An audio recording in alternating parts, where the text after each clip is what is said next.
Sa ngalan ng Ama, ng Anak at ng Espiritu Santo, Amen. sumainyo ang Panginoon. At sumayo rin. Mga kapatid, upang maging marapat gumanap sa banal na pagdiriwang, pagsisihan natin ang ating mga kasalanan.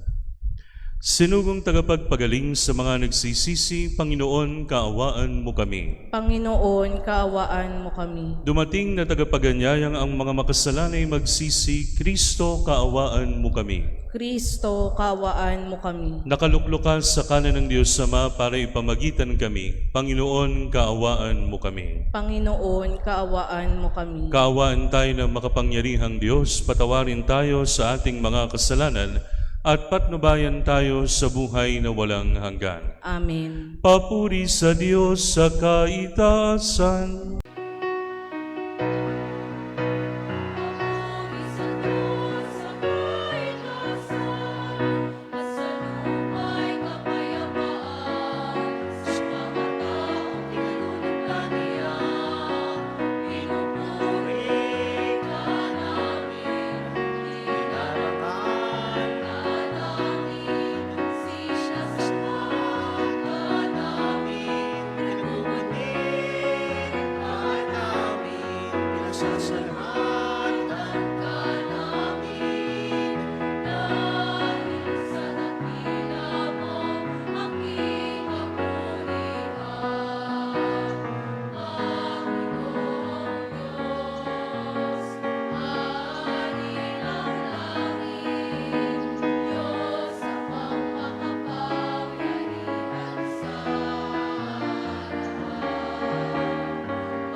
Manalangin tayo.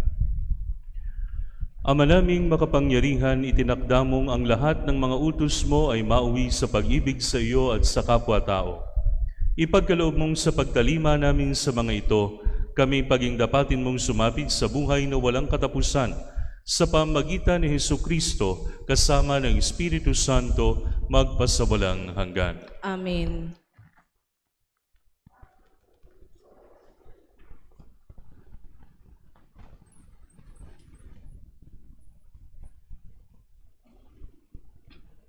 Ang salita ng Diyos mula sa aklat ni Propeta Amos.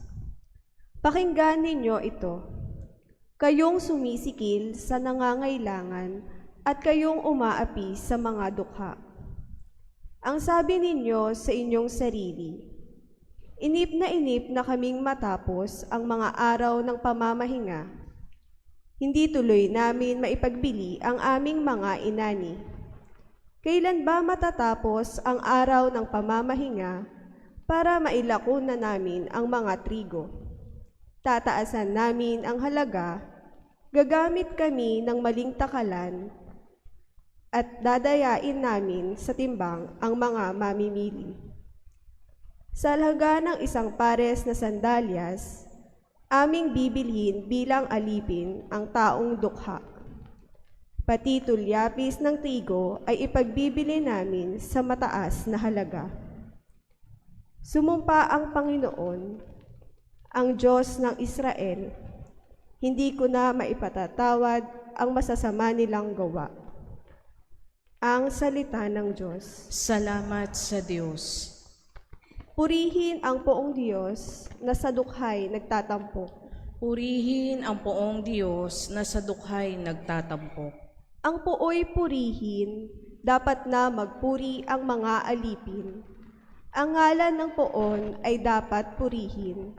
Ang kaniyang pangalan ay papurihan, magmula ngayon, magpakailanman. Purihin ang poong Diyos na sa dukhay nagtatampok. Siya'y naghahari sa lahat ng bansa. Lampas pa sa langit ang pagkadakila. Walang makatulad ang Panginoong Diyos, nasa kalangitan doon naluluklok. Buhat sa itaas siya'y tumutunghay, ang lupa at langit kaniyang minamasdan. Purihin ang poong Diyos na sa dukhay nagtatampok. Mula sa alabok ang mga mahirap, sa pagkalugami ay itinataas. Sa mga prinsipe ay isinasama, nagiging prinsipe ang mga lingkod niya. Purihin ang poong Diyos na sa dukhay nagtatampok.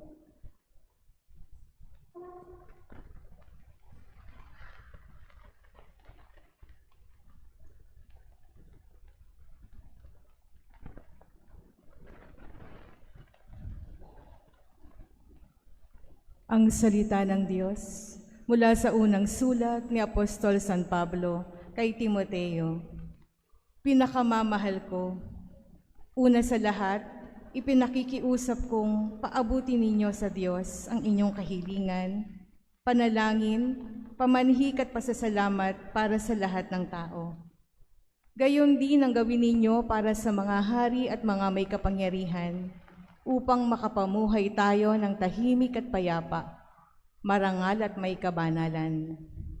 Ito ang mabuti at nakalulugod sa Diyos sa ating tagapagligtas, na ang pag-ibig ay maligtas ang lahat ng tao at makaalam ng katotohanan, sapagkat iisa ang Diyos at iisa ang tagapamagitan sa Diyos at sa mga tao.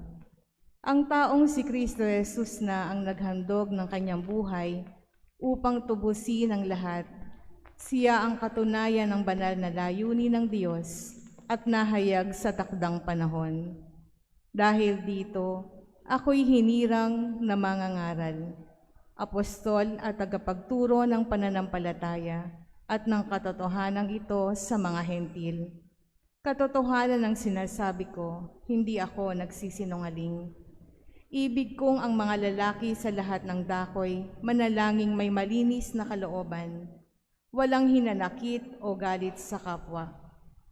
Ang salita ng Diyos. Salamat sa Diyos.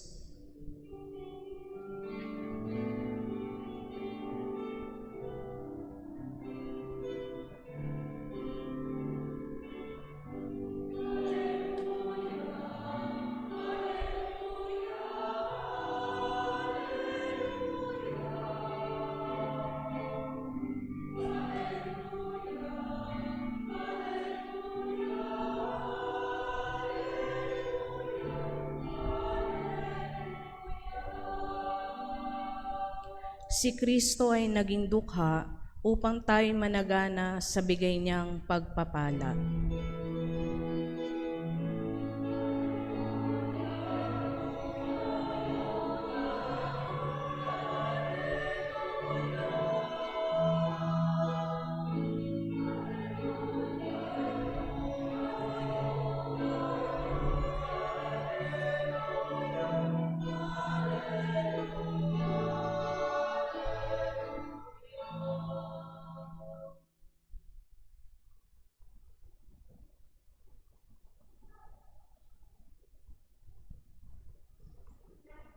Sumainyo ang Panginoon. At sumayo rin. Ang mabuting balita ng Panginoon ayon kay San Lucas. Papuri sa iyo, Panginoon.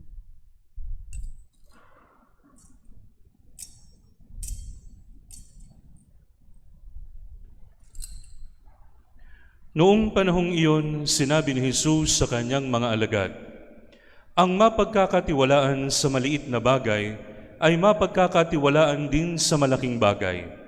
Ang mandaraya sa maliit na bagay ay mandaraya rin sa malaking bagay. Kung hindi kayo mapagkakatiwalaan sa mga kayamanan ng sanlibutan ito, sino ang magtitiwala sa inyo ng tunay na kayamanan? At kung hindi kayo mapagkakatiwalaan sa kayamanan ng iba, sino ang magbibigay sa inyo ng talagang para sa inyo? Walang makapaglilingkod ng sabay sa dalawang Panginoon, sapagkat kapupuotan niya ang isa at iibigin ang ikalawa. Paglilingkuran ng tapat ang isa at hahamakin ang ikalawa. Hindi ninyo mapaglilingkuran ng sabay ang Diyos at ang kayamanan." Ang mabuting balita ng Panginoon. Pinupuri ka namin, Panginoong Hesukristo. Sa ngalan ng Ama, ng Anak at ng Espiritu Santo. Amen. Sa atin pong unang pagbasa, mga kapatid, sinabi ni Propeta Amos na hindi na makapaghintay na mandaya yung mga taong mandaraya. Marami silang dadayain, timbang, sukatan, pagbili ng grains, lahat yan dinadaya nila. At tila gabaga wala silang takot sa Diyos sa kanilang ginagawa. Mga kapatid, hindi la po lingid sa inyong kaalaman ang mga pangyayari nitong nakakaraang mga araw. Alam natin na nabunyag na ang pandaraya ng maraming mga politiko ukol sa mga pagawaing pampubliko, mga kalsada, mga dike, mga tulay, at mga bagay na pumipigil sa mga baha.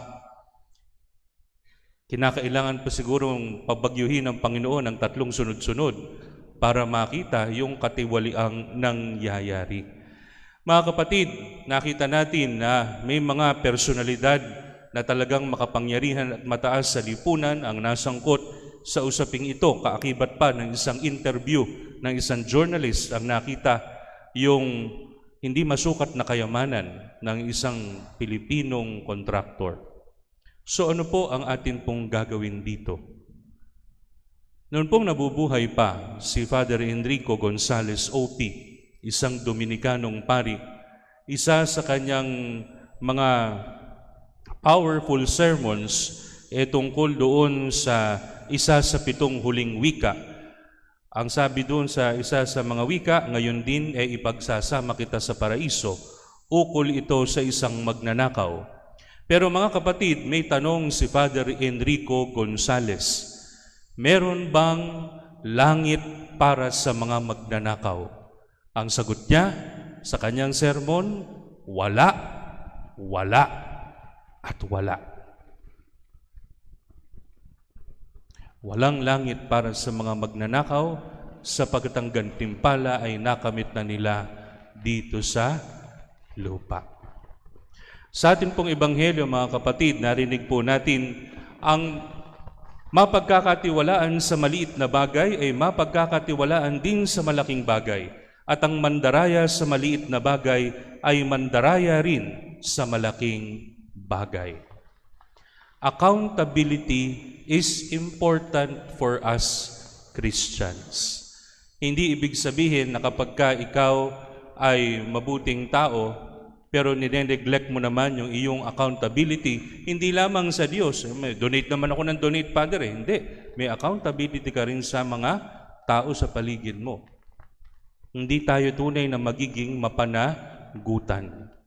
Kinakailangan natin, mga kapatid, na maging aware sa ating responsibility na ito sapagkat ayon po sa Salmong Tugunan, bagamat mahal ng Diyos ang mga dukha, ayaw manatili ng Diyos na dukha ang mga dukha.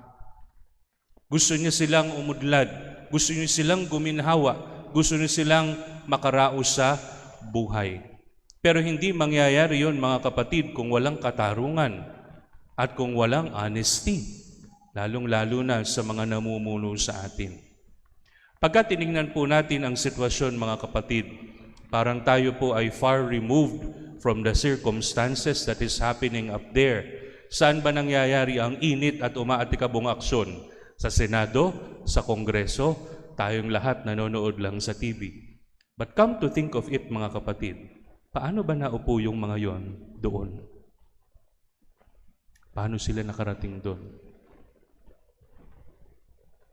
Hindi ba in-empower natin sila sa pagtanggap ng suhol? Sa pamamagitan ng pagtanggap ng suhol, we are being complicit sa pagnanakaw sa bayan. Dito pong nakakaraang barangay elections, meron pong mga naririnig. Nakatanggap ka ba? Nakatanggap ka ba? May nakarating ba sa'yo? Nagtatampo yung mga hindi naabutan. Nagtatampo yung mga hindi napunta, nabigyan ng pera. Nasaan na yung iba? Sobra. Nasaan na? Labas nyo. Saan dadalhin yun? At saan galing yun? Mga kapatid, kung sisisihin lang natin yung mga nandun sa taas na sila ang may kasalanan, mali. We also have a part in this corruption. We also have a part in the ruined roads of Bulacan. We also have a part doon sa mga tulay na hindi natatapos at mga floodgates na hindi natatapos. Alam niyo po ba sa Hagunoy ngayon, hindi na nawawalan ng tubig? Recently, nagpalabas ng post ang, I think, Manila Bulletin ba ito o Philippine Star, ng coverage nila sa nangyayari sa Bulacan, sa Hagunoy. Ang kura ng Santa Ana sa Hagunoy, kasama ng mga taga-Hagunoy ay nagmarcha laban sa katiwalian. Sapagkat ang ilan sa mga personalidad na sangkot sa usapin ng pandaraya ay taga sa kanila. Pero mga kapatid, kamukha nga po ng sinabi ko, hindi lang yung mga malalaking tao na ito ang may kasalanan. Tayo rin na nagkikibit-balikat, tayo rin na tumatanggap ng suhol, tayo rin na nag-i-elect ng mga alam naman nating hindi makakapag-perform ng maayos para sa best interest ng mga tao. Dahil binigyan tayo ng 1,000, binigyan tayo ng 500, pagpalagay na nating 10,000. What is 10,000? Sa paghihirap na dinaranas ng napakaraming Pilipino. All because the moral compass is broken. Sira ang moral compass. At makikita to sa accountability nating mga Katoliko. Sino ba itong mga politiko na to? Di ba mga Katoliko? Graduate ng UST, Ateneo Lasal. At ang UP, kahit na secular institution, ay isinusuka ang mga graduate sa kanila na gano'n ang ginawa. Sino ba ang tumanggap ng suhol? Di ba mga Katoliko rin? Yung iba nga, naglilingkod pa sa simbahan. Mga kapatid, yugyugin natin ang ating mga sarili, gisingin natin ang ating mga sarili. Hindi tunay na makakamit ang katarungan ng Diyos kung tayo mananatiling nakikipagtulungan sa kasamaan at sa pagnanakaw. Kinakailangan nating maging mapanagutan sa mga maliliit na bagay. 500, 1,000, 10,000. Maliit na bagay. Pero malaki epekto nito kapag ka tiningnan mo ito pangkalahatan. Mga kapatid, panalangin natin ang bawat isa. Ang sabi po ni San Pablo sa second reading, panalangin natin ang mga namumuno, ang may mga kapangyarihan, na nawa maging mapanagutan sila. Tayo rin bilang mga Katoliko, ordinaryong Katoliko na narito sa ating pong parokya, magsika po tayo na maging accountable sa kayamanang ipinagkaloob sa atin. Ang huling tagubilin ng Panginoon sa ating binasang Ebanghelyo, hindi nyo mapaglilingkuran ng sabay ang Diyos at ang kayamanan.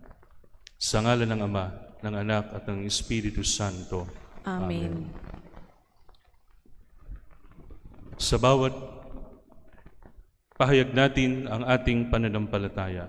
Sumasampalataya ako Sa Diyos amang makapangyarihan sa lahat, na may gawa ng langit at lupa, sumasampalataya ako kay Hesukristo, iisang anak ng Diyos, Panginoon nating lahat, nagkatawang tao siya, lalang ng Espiritu Santo, ipinanganak ni Santa Maria Birhen, pinagpakasakit ni Poncio Pilato, ipinako sa krus, namatay, nilibing, nanawag sa kinaroroonan ng mga yumao, nang may 3 araw na buhay na mag-uli, umakyat sa langit, naluluklok sa kanan ng Diyos amang makapangyarihan sa lahat, doon magmumulang paririto at hukom sa nangabubuhay at nangamatay na tao.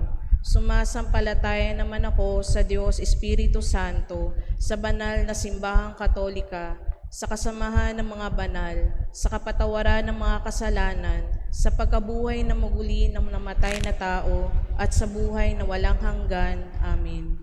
Sa bawat panalangin po ang atin pong itutugon. Panginoon, dinggin mo kami. Panginoon, dinggin mo kami. Para sa mga namumuno sa simbahan at sa pamahalaan, upang pangunahan nila ang pagbubuo ng mundong pinaghaharian ng pag-asa, katarungan at pagmamahalan. Manalangin tayo. Panginoon, dinggin mo kami.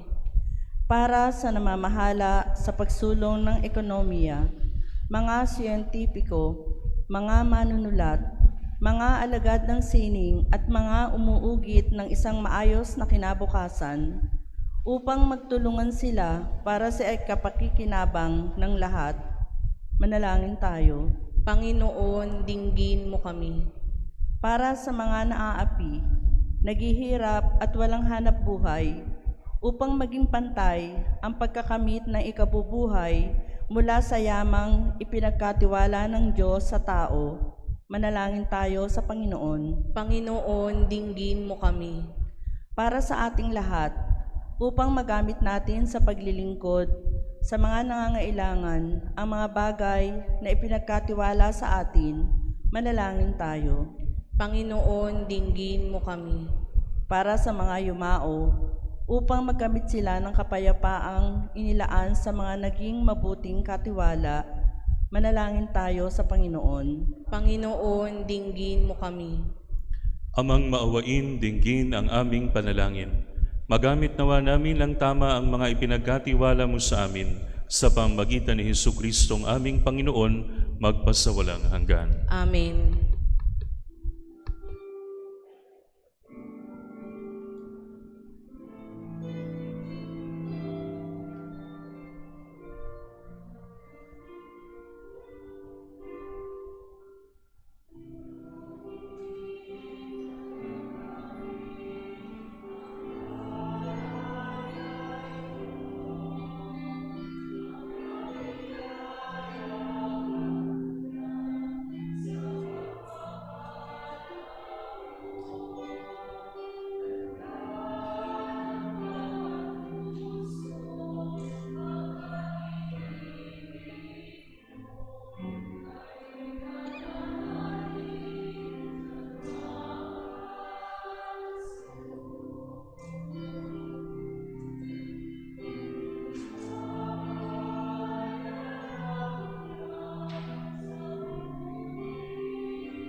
Manalangin kayo mga kapatid upang ang paghahain natin ay kalugdan ng Diyos amang makapangyarihan. Tanggapin nawa ng Panginoon itong paghahain sa iyong mga kamay, Sa kapurihan niya at karangalan, sa ating kapakinabangan at sa buong sambayanan niyang banal.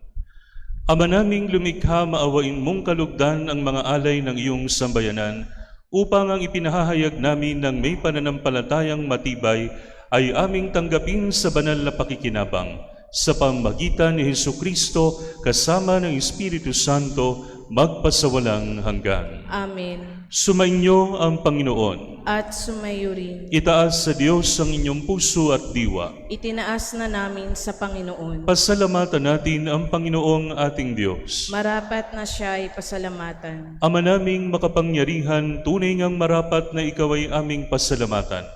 Ikaw ang lumikha sa lahat. Ikaw ang nagtakdang magkaroon ng gabi at araw, gayon din ang tag-init at tag-ulan. Ikaw ang humubog sa tao bilang iyong kawangis na mapagkakatiwala ang mga siwa sa daigdig.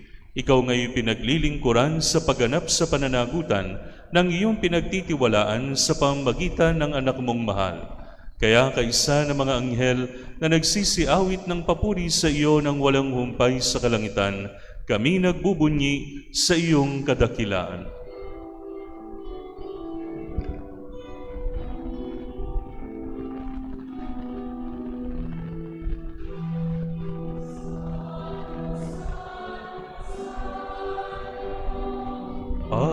Panginoong Diyos, napupuno ang langit at lupa ng kadakilaan mo.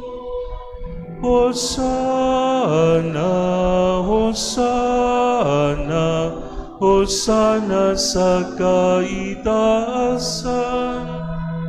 Hosana, Hosana, Hosana sa kaitaasan. Pinagpala ang naparirito sa ngalan ng Panginoon. Hosana, Hosana, Hosana sa kaitaasan. Hosana, Hosana, Hosana sa kaitaasan. Ama naming banal, ikaw ang bukal ng tanang kabanalan, kahit sa pamagitan ng iyong Espiritu, gawin mong banal ang mga kaloob na ito upang para sa amin maging katawan at dugo ng aming Panginoong Hesukristo. Bago niya pinagtiis ang kusang loob na maging handog, hinawakan niya ang tinapay, pinasalamatan kanya, pinaghati-hati niya iyon. Iniabot sa kanyang mga alagad at sinabi, "Tanggapin ninyong lahat ito at kanin. Ito ang aking katawan na ihahandog para sa inyo."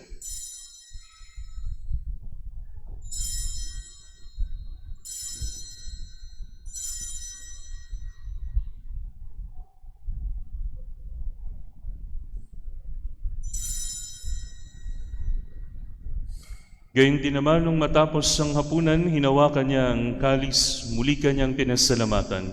Iniabot niya ang kalis sa kanyang mga alagad at sinabi, "Tanggapin ninyong lahat ito at inumin. Ito ang kalis ng aking dugo, ng bago at walang hanggang tipan. Ang aking dugo na ibubuhos para sa inyo at para sa lahat, sa kapagpapatawad ng mga kasalanan.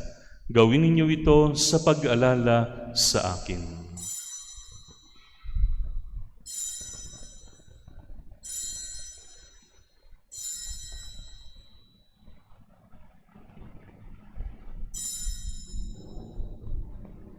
Ipagbunyi natin ang misteryo ng pananampalataya.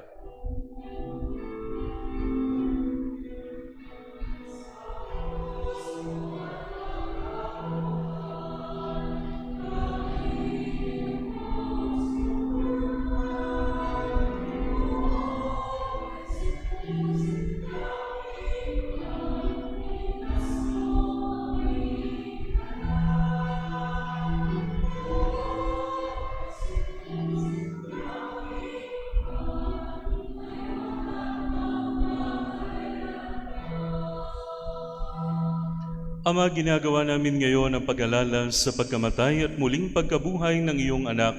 Kaya tiniaalay namin sa iyo ang tinapay na nagbibigay buhay at ang kalis na nagkakaloob ng kaligtasan. Kami nagpapasalamat dahil kami iyong minarapat na tumayo sa harap mo para maglingkod sa iyo. Isinasamo namin kaming magsasalo-salo sa katawan at dugo ni Kristo ay mabuklod sa pagkakaisa sa pamamagitan ng Espiritu Santo. Ama, lingapin mo ang iyong simbahang laganap sa buong daigdig. Puspusin mo kami sa pag-ibig, kaisa ni Leon na aming Papa, ni Dennis na aming Obispo at ng Tanang Kaparian. Alalahanin mo rin ang mga kapatid naming nahimlay, nang may pag-asang sila'y muling mabubuhay, gayon din ang lahat ng mga pumanaw. Kaawaan mo sila at patuloyin sa iyong kaliwanagan. Kaawaan mo at paging dapatin kaming lahat na makasalo sa iyong buhay na walang wakas, kaysa ng mahal na Birheng Maria na Ina ng Diyos, kaysa ni San Jose, kaysa ng mga apostol at lahat ng mga banal na namuhay dito sa daigdig ng kalugod-lugod sa iyo. May pagdiwang nawa namin ang pagpupuri sa ikararangal mo sa pamamagitan ng iyong anak na aming Panginoong Hesukristo.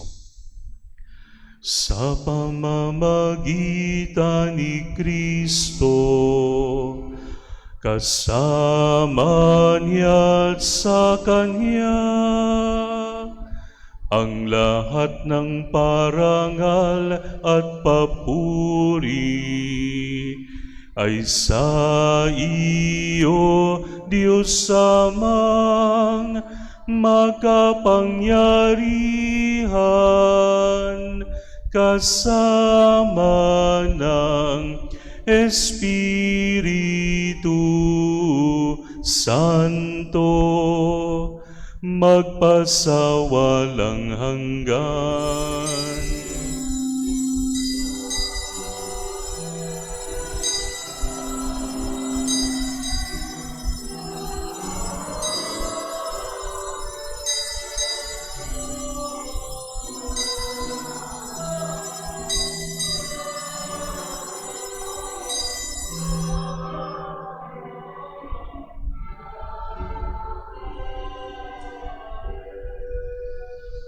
Sa tagubili ng mga nakagagaling na utos sa turo ni Jesus sa Panginoon natin at Diyos, ipahayag natin ng lakas loob.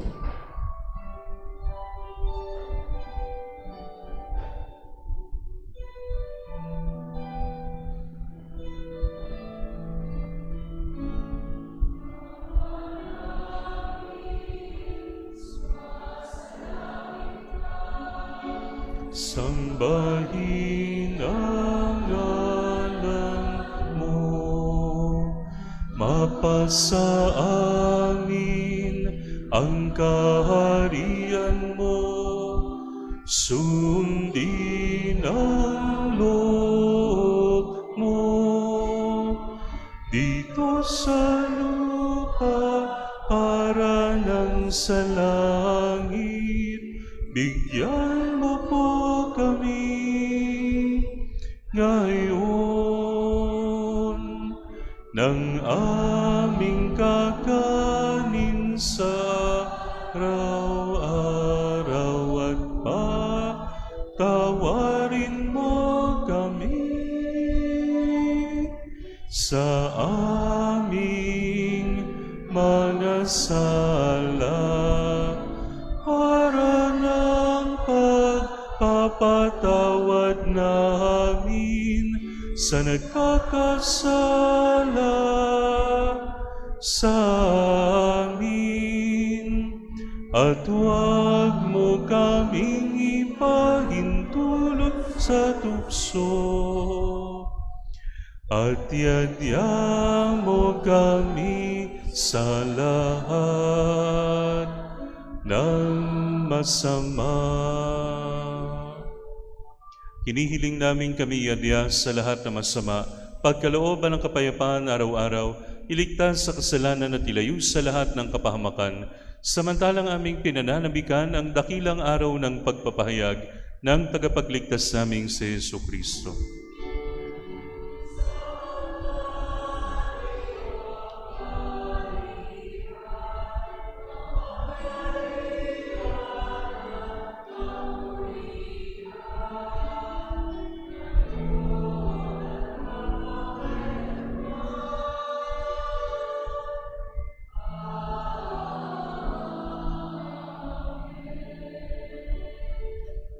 Panginoong Hesukristo, sinabi mo sa iyong mga apostol, kapayapaan ang iniiwan ko sa inyo, ang aking kapayapaan ang binibigay ko sa inyo.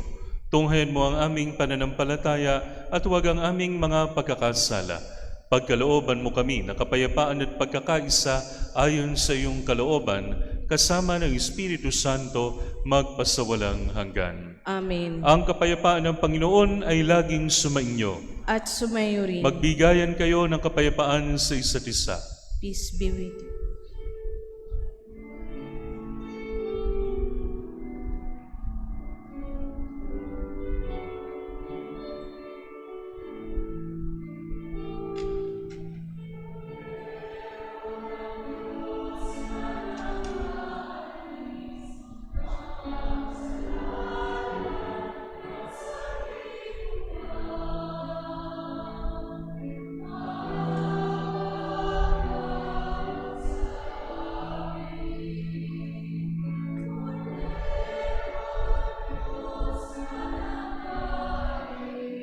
Puso ko sa puso ko ng Diyos Kristo, pinagkailan mo sa pagkailan ng buhay na walang hanggan. Bawat tinapos sa puso ng Kristo, magdudot ako po magparusa sa kasalanan ko. Ang sa mga pinagkailan ng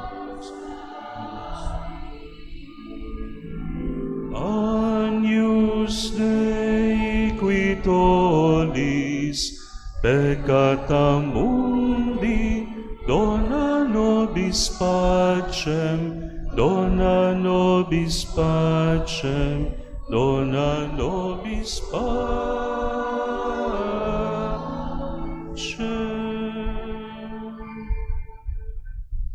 Ito ang kordero ng Diyos, ito nag-aalis ng mga kasalanan ng sanlibutan. Mapalad ang mga inaanyayahan sa kanyang banal na piging. Panginoon, hindi ako karapat-dapat na magpatuloy sa iyo, ngunit sa isang salita mo lamang ay gagaling na ako.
tayo.